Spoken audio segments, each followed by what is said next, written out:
Paskong Pasko ngayong panahon. Merry Christmas po sa inyong lahat.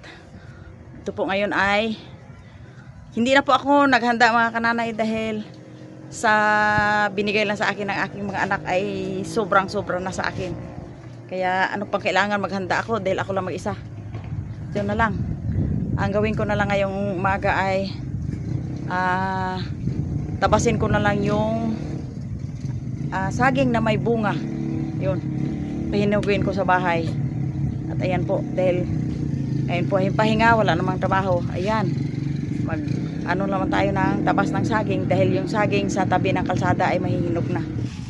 Ito po mga kananay ang aking tabasin sa tabi ng kalsada. Dahil ito po ay mahihinog na. Ito po yung area ni pagkita ni Sister Mary at ni Imen.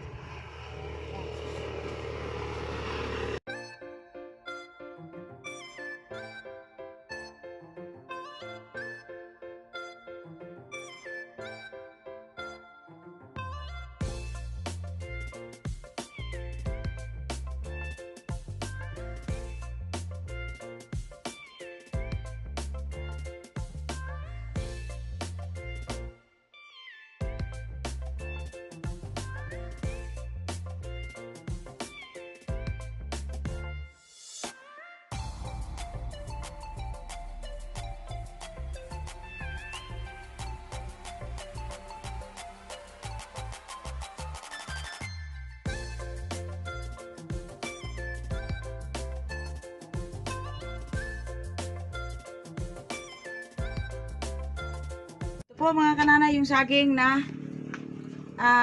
tinabas ko.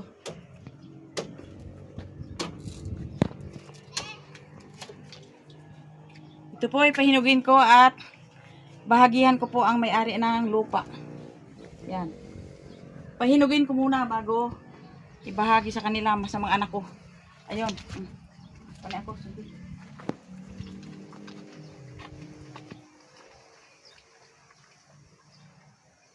At ayan po.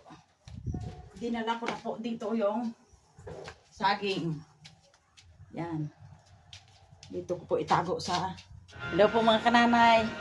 Dito po sa amin ay Paskong Pasko pa. December 25. Pero ito po.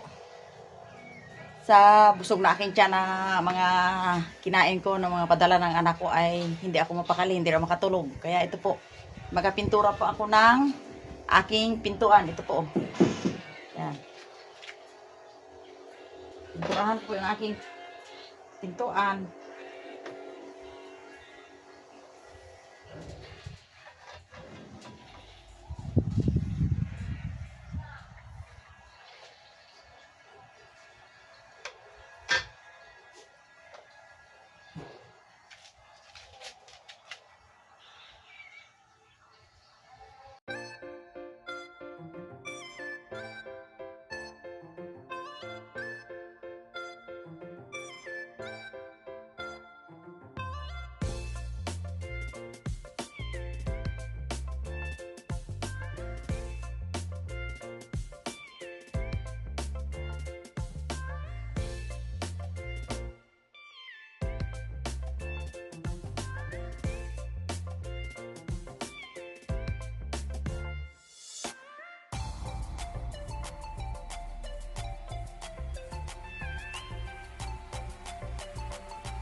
Dapat to talian. Dapat talian mga nanay.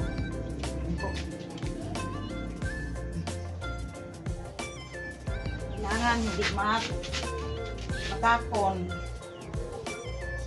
Yan.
Ang ano?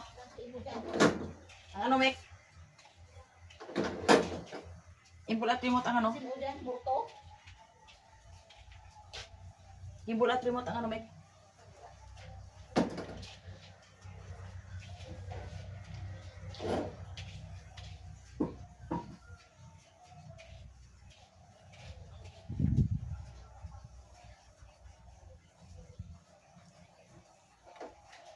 Ito po mga kananay, ito po ay first footing pa lang. Kunang pintura pa lang. At ngayon po ay pangalawahan ko na po.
Ito na po yung pininturahan kong pintuan, takip ng pintuan.